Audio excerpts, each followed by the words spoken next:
Bueno, queridos hermanos, buenas noches.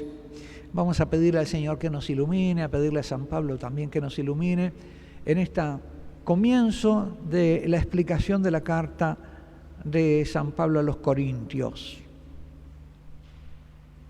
Oh Señor, ilumínanos, tú que inspiraste al apóstol San Pablo la sabiduría apostólica para instruir, aconsejar y predicar a aquellos primeros cristianos en los orígenes de tu iglesia, las primicias del mundo pagano que comenzaban a acudir y a salvarse por tu sangre. Tú que lo enseñaste a San Pablo a ser el fundador de la cultura cristiana en un mundo donde hasta entonces no había existido,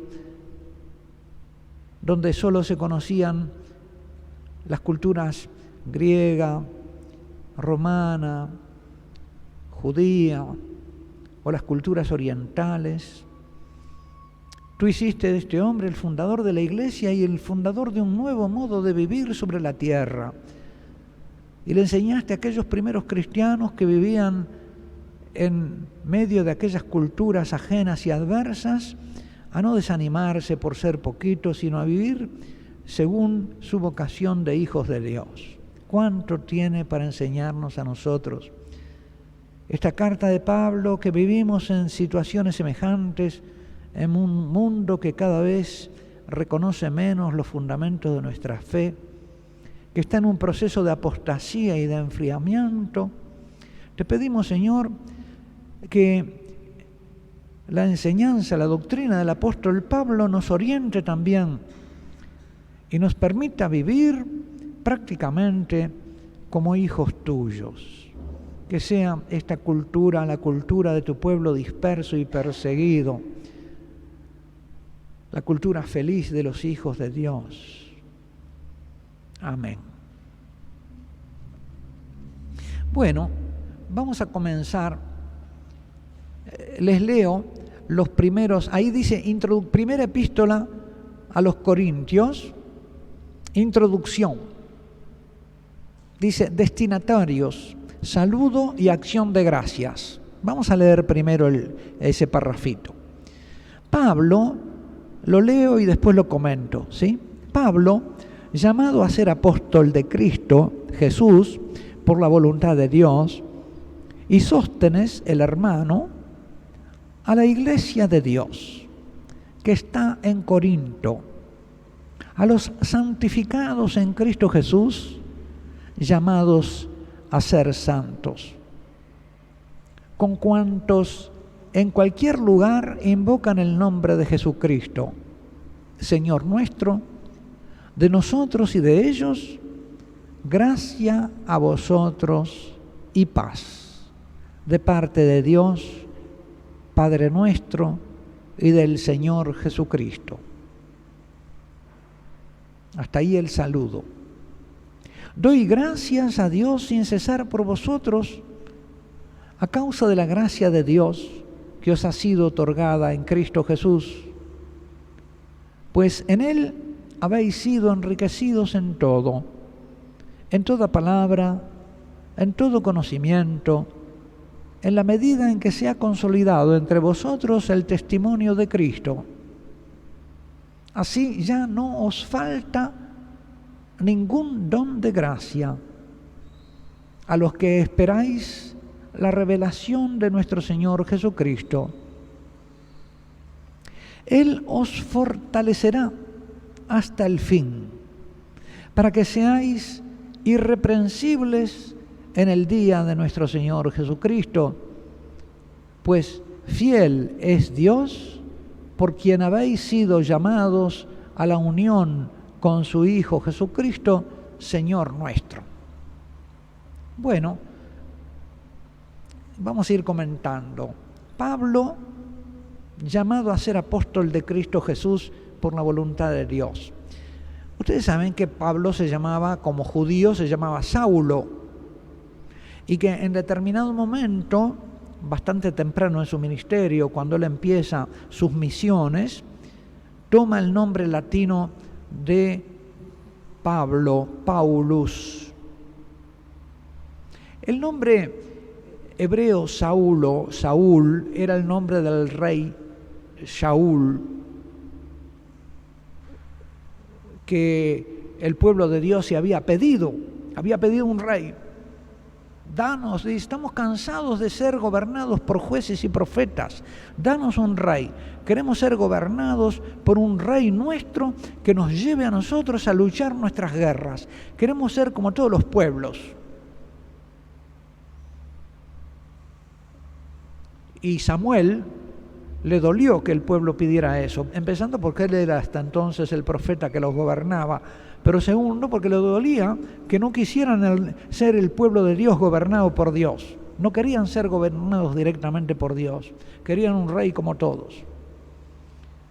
Y entonces Dios le dio este rey, cuyo nombre es simbólico. Shaal en hebreo quiere decir pedir.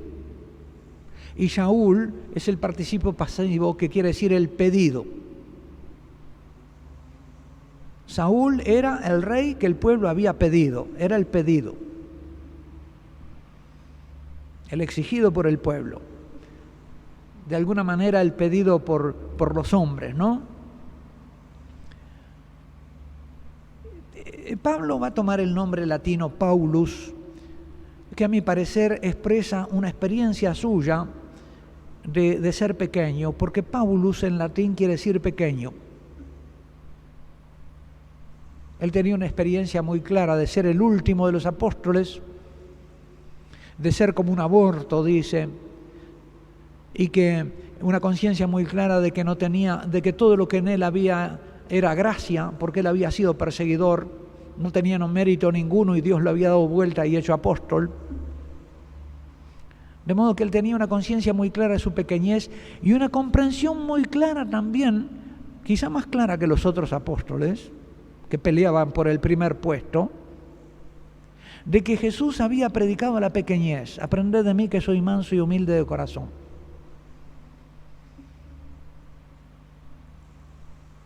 Jesús realmente tenía el culto de la pequeñez. Él se llamaba humilde y a sus hermanitos les llamaba mis hermanitos míos más pequeños, sus discípulos. Y los ponía en guardia contra la búsqueda de la grandeza de los fariseos y de los publicanos, que querían la grandeza. Y que era además la grandeza, el afán de grandeza, de fama y de gloria, era también lo que reinaba en toda la antigüedad. La cultura griega, la cultura latina quería grandeza, quería fama, quería gloria. Y Jesús viene precisamente a cultivar la pequeñez.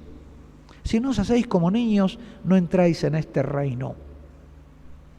Y cuando los discípulos discutían quién era el primero, ¿se acuerdan que algunas veces han discutido quién era el primero? Y llamaban a la mamá de uno para que influyera en Jesús, y la mamá venía: haz que mis hijos se sienten a tu derecha y a tu izquierda cuando estés en tu reino. Jesús le decía: no saben lo que piden, va a haber 2 ladrones crucificados a mi derecha y a mi izquierda.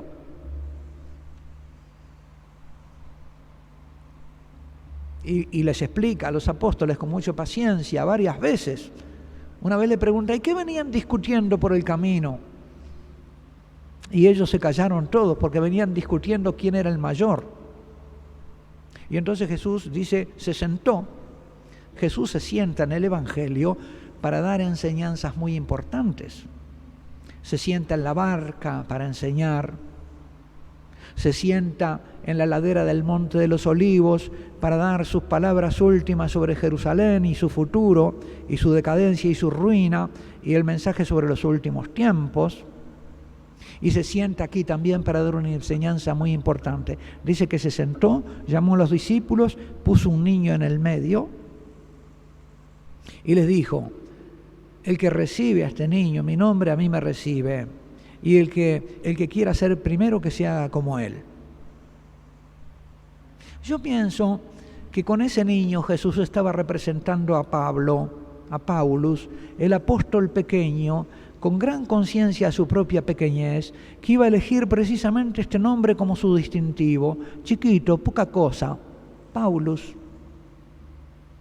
Y sin embargo es el apóstol del cual tenemos más cartas y del que sabemos que fundó más comunidades en poco tiempo. En 25 años dejó fundada la iglesia en todas partes del mundo antiguo, en las principales ciudades, no solo en Asia, sino en Europa, y llegó hasta España, dicen. El pequeño, el que tenía la conciencia de su propia pequeñez, él en algún momento lo dice claramente: cuando yo soy débil, entonces soy fuerte, porque se manifiesta el poder de Dios en mí. Qué sabiduría la de este apóstol, que se da cuenta que cuando él acepta su debilidad y su pequeñez, entonces Dios hace grandes cosas con él. Yo diría que en esto Pablo tiene un rasgo mariano, parece hijo de María, que dice en el Magnificat: el Señor hizo en mí grandes cosas, miró la pequeñez de su servidora. ¿Vieron cómo la Virgen siempre se aparece a los pequeños generalmente, no? Prefiere a los chiquitos, a los humildes, a los pequeños. Es la preferencia a María, porque ella es así, se siente a gusto con los pequeños. Y Jesús también. ¿De qué hombre se rodeó? No se rodeó de los más famosos e importantes de su época, se rodeó de hombres humildes, sencillos, gente de trabajo, pero que no figuraban, que no contaban mucho para el mundo. Porque él tampoco contó mucho para el mundo. Y esta es la palabra con que Pablo empieza todas sus cartas. Es la primera palabra de todas sus cartas: poquita cosa. ¿Qué tienes que no hayas recibido?, dice él, ¿no? Está muy consciente de esto. Él es consciente de que él es obra entera de Dios, que lo tiró del caballo y hizo del perseguidor un apóstol, lo dio vuelta. Paulus, poca cosa, pero llamado por Dios a ser apóstol, si hay algo en él, porque con la poca cosa Dios hizo mucho. Ahora viene la conciencia, después de la conciencia de su pequeñez, de que él no es nada, viene la conciencia de lo mucho que Dios hizo con él. Él lo va a decir en sus cartas: por la gracia de Dios soy lo que soy, por un regalo de Dios soy lo que soy, pero soy. Y en muchos casos va a tener que defender su categoría de apóstol. Por eso hay gente que lee las cartas de Pablo. Me decía una persona una vez en un curso o en un retiro, que a ella le parecía que Pablo era un soberbio, porque hablaba de él y se preciaba de las cosas, de cuántas cosas había hecho. No, Pablo cuando reconoce la obra de Dios, y es por la gloria de Dios que él la reconoce. Por la gracia de Dios soy lo que soy. Pero él no permite que la gracia de Dios en él sea menospreciada. De modo que ya de entrada nos encontramos en Pablo con un maestro de la humildad. Fíjense, ya en las primeras palabras nos encontramos con el maestro de la humildad cristiana. No sos nada, pero Dios ha hecho grandes cosas en ti. Y cuanto más chiquito te hagas, más le vas a dejar las manos libres al Señor para que haga con ti grandes cosas. Es lo que María dice: hágase en mí según tu palabra. Pablo fue llamado, esta poquita cosa, fue llamado a ser apóstol de Cristo Jesús por la voluntad de Dios, no por su voluntad. No fue él el que se llamó. Por la voluntad de Dios es lo que es. ¿Y qué es? Enviado. Apóstol quiere decir enviado. Enviado de Cristo Jesús. Así se ve Pablo. Poquita cosa, pero enviado. Jesús, cuando se aparece a los discípulos, dice: así como el Padre me envió, yo los envío a ustedes. Y dice que sopló sobre ellos y los envió. Les dio el envío y el soplo. Porque las dos cosas se necesitan para ir. Nadie puede mandarse a sí mismo. Y siempre en el envío hay dos cosas. Está el envío y está el soplo. El envío es, digamos, la misión jerárquica. El soplo es el aspecto carismático. Se te envía, pero no todos los que son enviados tienen el soplo carismático de repente. El carisma, no en el sentido carismático del movimiento carismático, que yo aprecio, pero en este momento no me estoy refiriendo a eso. Me estoy refiriendo al carisma de la enseñanza, al carisma apostólico que tenía Pablo. Por la gracia de Dios soy lo que soy. Él me envió. Pero yo soy portador de su espíritu. Y por eso Jesús enviaba a los apóstoles a predicar con poder de expulsar demonios. Las dos cosas van juntas. La predicación, la enseñanza y el espíritu, el poder del espíritu. Esto es importante porque Pablo después va a decir, vamos a ver, que él predicó no solamente con sabiduría de hombres, sino que predicó en ostentación de poder espiritual. No solo enseñaba, sino que infundía espíritu, comunicaba espíritu, contagiaba espíritu. Entonces Pablo, llamado por Dios, por Cristo Jesús a ser apóstol, por voluntad de Dios, porque el Padre lo quiso, porque el Padre lo quiso, Jesús lo llamó, porque el Padre lo quiso, Jesús lo envió. Pablo reconoce que se está obrando en él una obra divina que viene del Padre, pasa por Cristo y lo envía. Y lo hace y lo transforma y lo crea. Y de poquita cosa hace grandes cosas en él. Y cuanto más chiquitito se siente, más advierte lo que el poder de Dios obra por medio de él. Y entonces más glorifica a Dios y más contento se pone. Porque no se gloría de sí mismo, sino de Dios en él. Y esto es muy importante, porque esto es lo que él quiere enseñar a sus comunidades cristianas también. Esta es la forma como sus comunidades cristianas van a tener que vivir. Y esta es como el identikit del espíritu de un hijo de Dios, de un cristiano. Tiene que ser muy consciente de su nada y al mismo tiempo del poder de la gracia en él.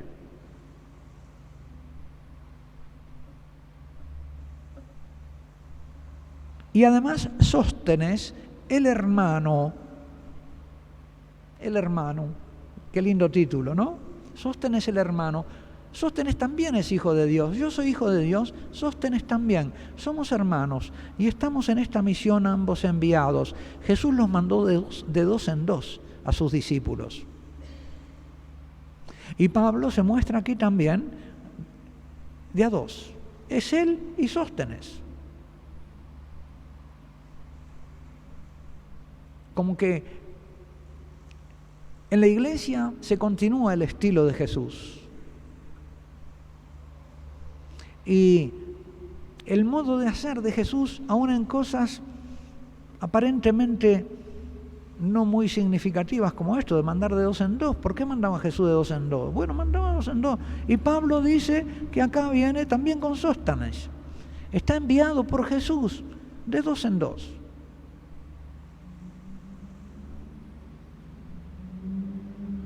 Y le habla, dice, a la iglesia de Dios que está en Corinto. La eclesía. Eclesía del verbo kaleo, llamar en griego, es la llamada, la convocada, la que ha sido congregada por el llamado de Dios y que la que cuando Dios habla acude. Ustedes vieron que cuando la Virgen llama, vienen todos los hijos. Se juntan de repente 100.000 en el Santuario María y dice, ¿quién lo organizó esto? María aparece y los hijos se congregan. Los dispersos se congregan de repente. Dios habla y los dispersos acuden. Y así también en Corinto habló el apóstol y hubo quien vino y con eso se formó la llamada, la iglesia. El conjunto de los que han sido llamados y convocados y que acudieron, que oyeron el llamado y acudieron. La fe viene por el oído, dice, ¿cómo creerán si no se les predica? Va a decir Pablo.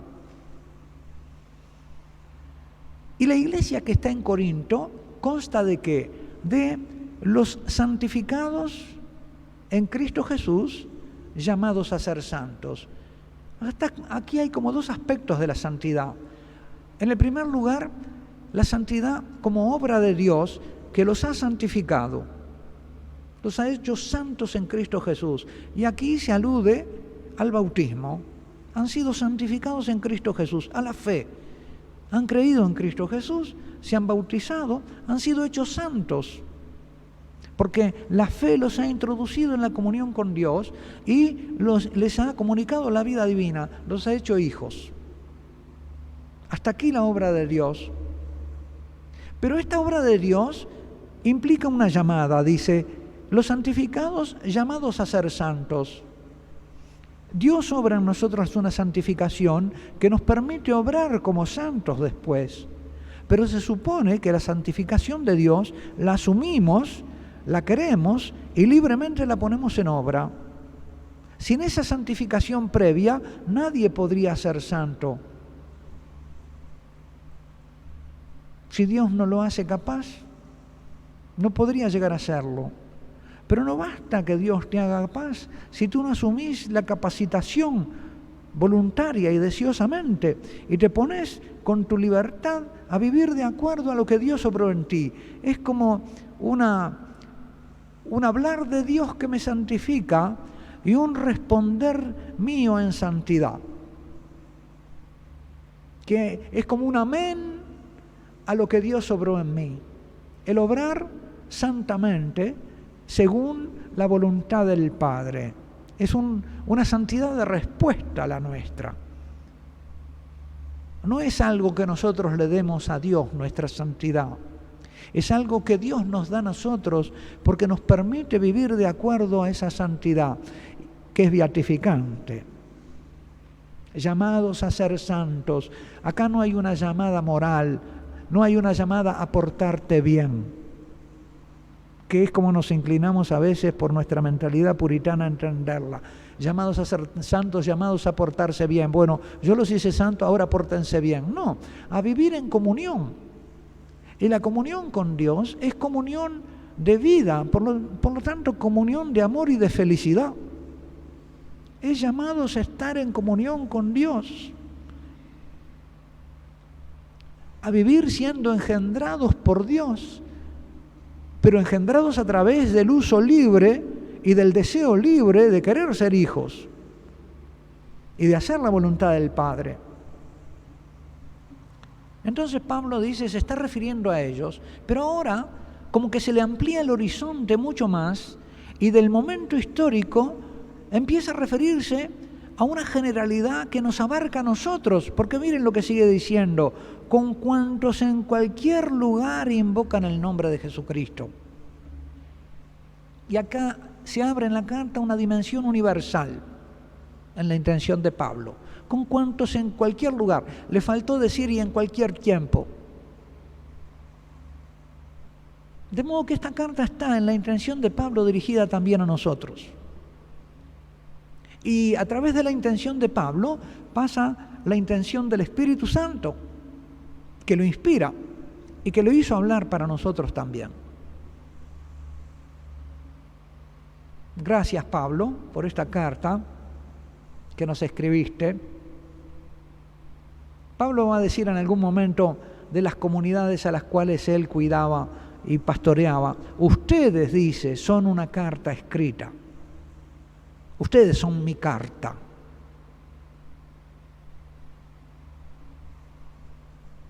Yo creo que si de esta lectura que hoy comenzamos de la carta de Pablo, brota en nosotros, ¿verdad?, un aumento en la vida cristiana, en la comprensión del misterio que llevamos adentro de ser hijos de Dios, de nuestra fe, se agiganta nuestra beatífica participación en la felicidad de Dios, el gozo de ser hijos que nos hace fuertes, ¿verdad? Yo creo que si recibimos todo ese gozo que el apóstol tenía y nos quiere transmitir y y que ha sido enviado a comunicarnos, entonces nosotros mismos y nuestra vida misma es una respuesta a esta carta de Pablo. A vuelta de correo le contestamos con nuestra vida cristiana y vamos a ver lo que dice Pablo. Precisamente dice: da gracias a Dios, son mi gozo y mi corona los cristianos. Aumentará, digamos, su gozo, si es porque puede aumentar en el cielo, con nuestra carta de respuesta, que somos nosotros mismos, viviendo de acuerdo a las verdades que Él nos revela y manifiesta. A los santificados en Cristo Jesús, llamados a ser santos, con cuantos en cualquier lugar invocan el nombre de Jesucristo, Señor nuestro, de nosotros y de ellos, Señor nuestro, de nosotros y de ellos, es decir, de Pablo, de Sóstenes, de los de Corinto y nuestro, un solo nosotros, el gran nosotros divino humano, del que formamos parte, ese nosotros disperso en todos los continentes, la nación de hijos de Dios dispersa y peregrina. A ese nosotros le está escribiendo Pablo: gracia a vosotros y paz. Por la gracia de Dios soy lo que soy. Gracia a vosotros, para que por la gracia de Dios seáis lo que sois y lo que el Padre quiere que seáis. Es decir, lo que Pablo nos desea es esa misma gracia que él reconoce, ese mismo poder transformador de Dios que lo hizo de perseguidor apóstol y que lo hace ser a él que es nada, al Paulus, al poca cosa, lo hace ser apóstol y enviado de Cristo, que esa misma gracia que obra en él esté obrando poderosamente en nosotros, en los que lo escuchan, y que también en nosotros sobre lo que el Padre quiere obrar en cada uno de nosotros como hijo suyo, algo que solo cada uno de nosotros puede darle y que Él tiene destinado para cada uno de nosotros desde la eternidad. Y que Él obra en nosotros por su gracia, es decir, por el don de su misma vida divina. Porque la gracia es esto, la gracia es el don. Gracia es gratis. Gracia es don, es favor, cosa no merecida, regalo, que viene, digamos, del capricho divino de Dios. No hay razón. A veces le pasa a alguno: yo no me merezco esto de Dios. ¿Y quién se lo merece? ¿Querés merecértelo? Eso es soberbia. La gracia es inmerecida por definición, por eso es gracia. Si fuera merecida, no sería gracia.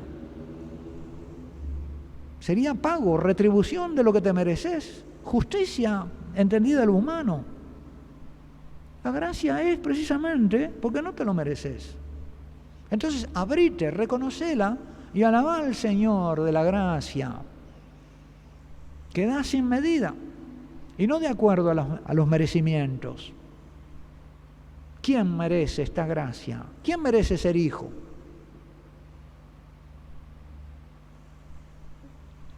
Y como la gracia es el don de Dios, una vez que uno tiene ese don, ¿qué cosa le viene? Le viene el gozo.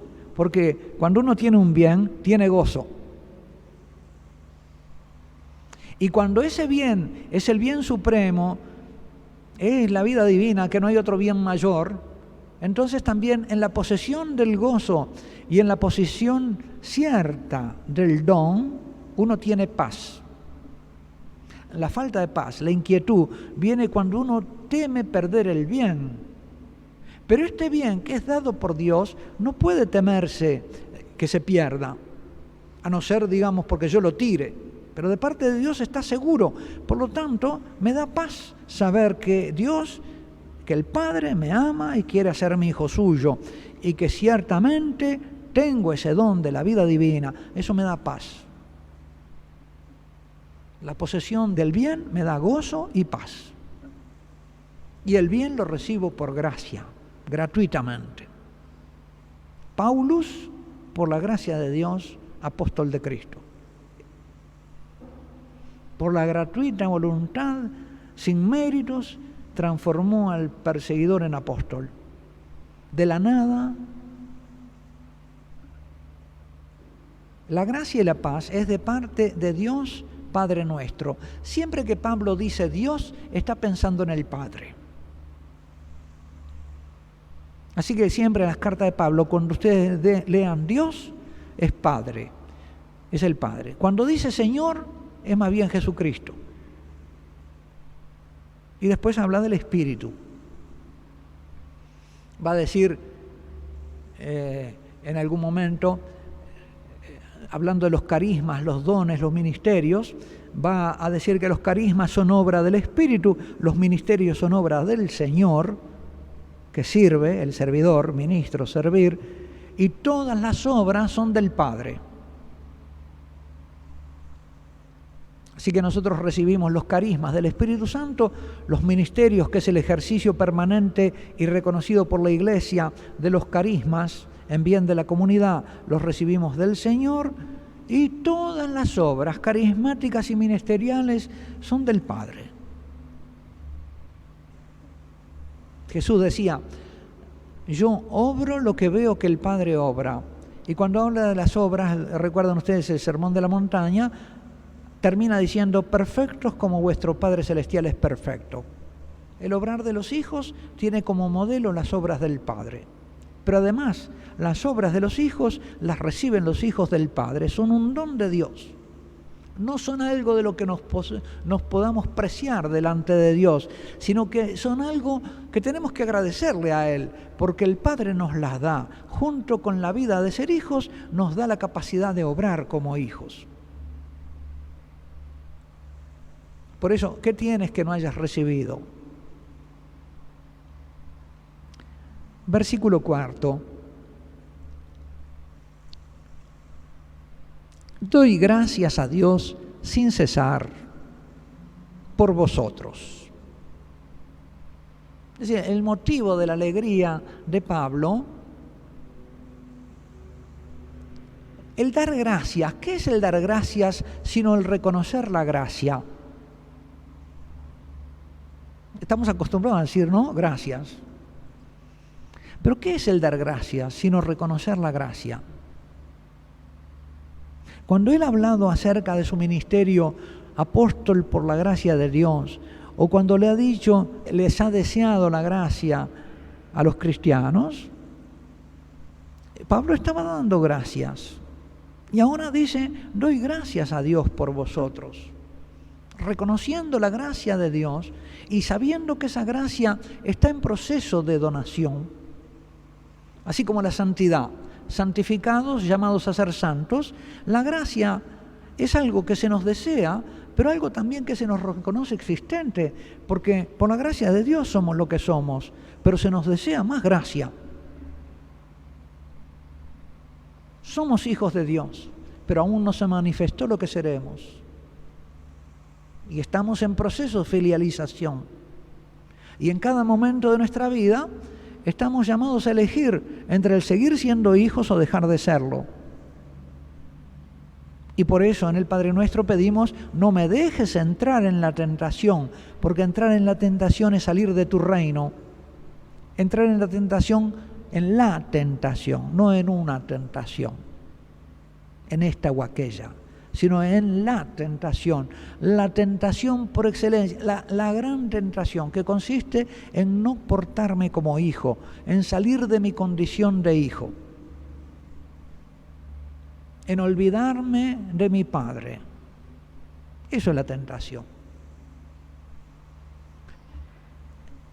Satanás a Jesús en el desierto lo tienta siempre. Si eres el Hijo de Dios, haz tal cosa. Si eres hijo, haz tal otra. Y siempre le propone comportarse como no hijo. Si eres hijo, obra como si no lo fueras.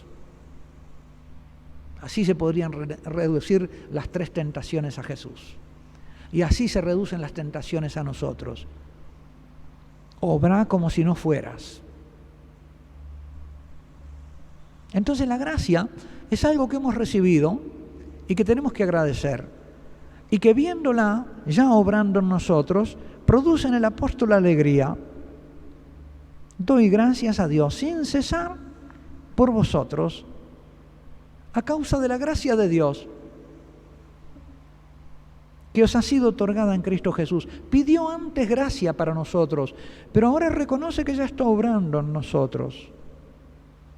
Os ha sido otorgada en Cristo Jesús, en el haber creído en Cristo. Ahí se le concedió a los corintios la gracia. Y en el haber creído en Cristo se nos concedió a nosotros. Es por nuestra fe que nos alcanza el don del Padre y se nos da la vida de hijos. Por la fe en el Hijo nos hacemos hijos. Por la fe en el Hijo nacemos. Pues en Él, en Cristo, habéis sido enriquecidos en todo, en toda palabra y en todo conocimiento. La gracia del Señor se manifiesta en gracias de palabra y en gracias de conocimiento.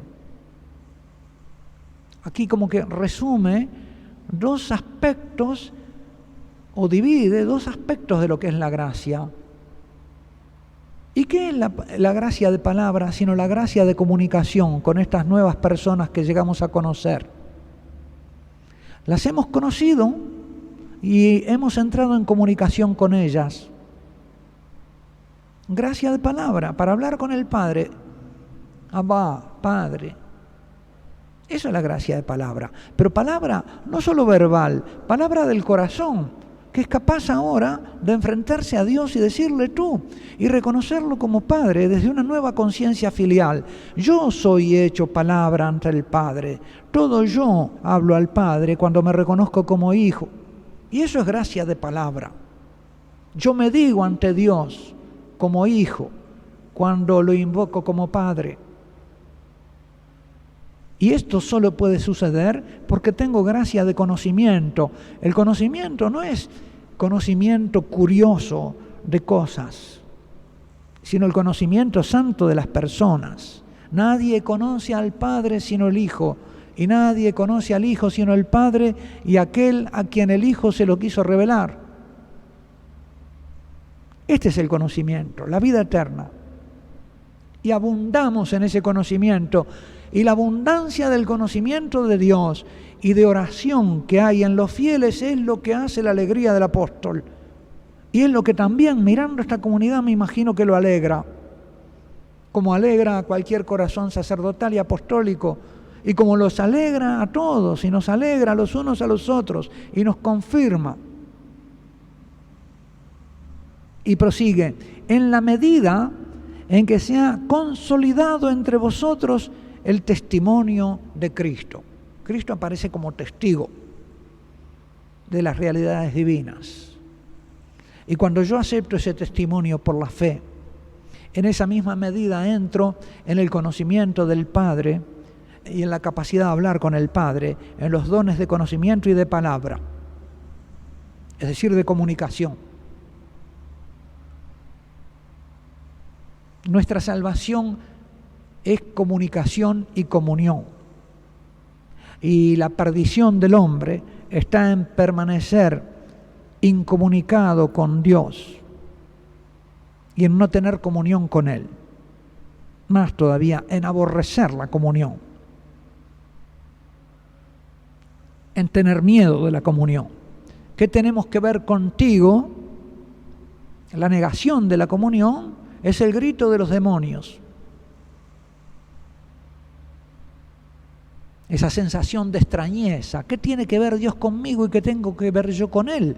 Eso es lo demoníaco en el corazón del hombre.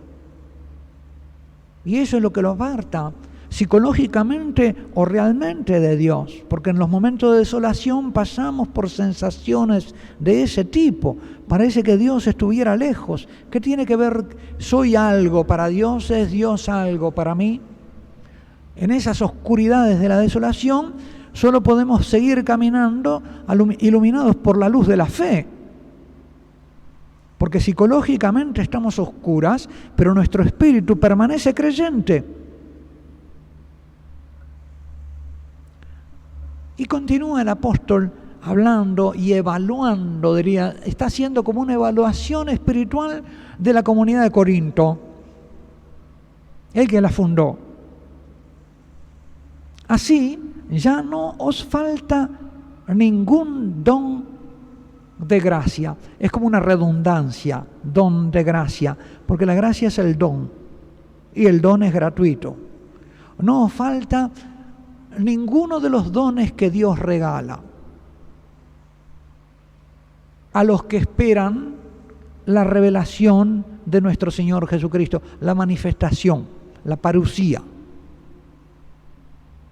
Es decir, la manifestación visible de su presencia creída. Porque eso es la revelación y la parusía. Nosotros sabemos que está presente por fe. Lo experimentamos por una experiencia neumática espiritual. Porque la fe es espiritual y es neumática y es una certeza. Nos dice la carta a los Hebreos que la fe es la certeza de las cosas que no vemos y la prueba de las cosas que no vemos. El argumento. Así que nuestra fe prueba lo que no vemos. Él dice, Jesucristo, nuestro Señor Jesucristo, os fortalecerá hasta el fin, para que seáis irreprensibles en el día de nuestro Señor Jesucristo. Claro, porque esa venida y manifestación de nuestro Señor Jesucristo va a ser una venida de juicio,